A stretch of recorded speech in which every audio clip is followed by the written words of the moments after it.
देखो, ओरियन एक ऐसा कैरेक्टर है जो कि सही में गेम का रूल्स को ही तोड़ देता है। ये जब भी अपना स्किल के अंदर होता है, ना इसको गोली लगता है, ना ग्रेनेड से कुछ असर होता है। ऊंचाई से ये गिरने पर इसका बाल भी बाका नहीं होता है। खास इसीलिए गेम खेलने वाले मैक्सिमम बंदे ओरियन का ही यूज करते हैं। लेकिन ज्यादातर बंदे इसका पूरा पावर को यूज ही नहीं कर पाते। वो ओरियन को तो लगा लेते हैं, बट उनका कैरेक्टर कॉम्बो गलत होता है। और जब तक उनका कॉम्बिनेशन सही नहीं बनेगा, ओरियन सिर्फ एक कैरेक्टर ही रहेगा, बीस्ट नहीं बन पाएगा। तो इस वीडियो में मैं तुम्हें देने वाला हूँ ओरियन का 2 ऐसे खतरनाक स्किल कॉम्बो जिसको मैंने खुद टेस्ट करके रखा है, और इनको यूज करने से तुम गेम में बैंड बजा दोगे। तो मेरा नाम है स्ट्रॉम शक्ति एंड इस चैनल में मैं ऐसे ही वीडियोस डालता रहता हूँ। और अगर तुम्हें फ्री फायर के बाकी बंदों से 2 कदम आगे रहना है तो आप इस चैनल को सब्सक्राइब कर सकते हो, जिससे तुम्हें और मुझे, हम दोनों को फायदा मिलेगा। तो स्टार्ट करते हैं ओरियन का हमारा पहला कॉम्बो से। एंड इसमें हम ओरियन के बाद एक ऐसे कैरेक्टर लगाने वाले हैं जो कि ओरियन का सबसे बड़ा फ्रेंड है, जिसके बिना ओरियन अधूरा है। सही पकड़े हो, मिगुएल। देखो भाई, सिंपल बात है, ओरियन जितना भी पावरफुल हो, वो एथिकल पावर यानी ईपी के बिना नहीं चल सकता। किस किस को पता नहीं था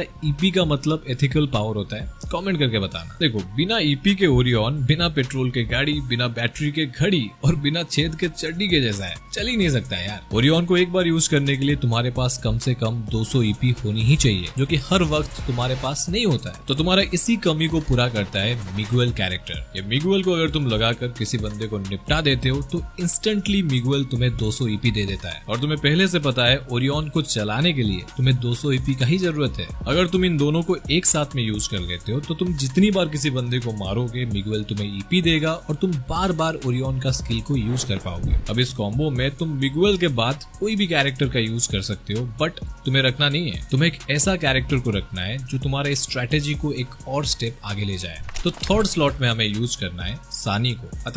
यार ऐसे ही नहीं रख दिया मैंने। देखो, सानी को यहाँ पर रखने का एक बहुत बड़ा रीजन है, एंड वो है सानी का स्किल एक्टिवेशन मैकेनिज्म। सानी की जो स्किल है बहुत इंटरेस्टिंग तरीके से एक्टिव होता है। यहाँ पे जैसे ही तुम ओरियन एंड मिगुएल के साथ सानी को यूज करोगे और ओरियन का स्किल को यूज करोगे तो सानी तुम्हें 30 एसपी यानी सील्ड पॉइंट देगी। मतलब यहाँ पे सिलसिला जारी रहेगा। तुमने ओरियन के साथ मिगुएल लगाया है, जिससे किल करने पर बार बार तुम ओरियन को यूज कर पाओगे, एंड जितनी बार तुम ओरियन को यूज करोगे सानी तुम्हें उतनी बार 30 सील्ड पॉइंट देती रहेगी, जिससे तुम्हें फुल प्रोटेक्शन मिलेगा। तो एक गोली में यहाँ पे ओरियन 3-3 शिकार कर लेगा। एंड इस कॉम्बो के लास्ट स्लॉट में हमें यूज करना है फॉर्ड को। वो इसलिए क्योंकि जब भी तुम किसी बंदे से फाइट लोगे, वो भी तुम्हें थोड़ा बहुत डैमेज करेगा। अगर नहीं कर रहा है वो साला नुबड़ा है।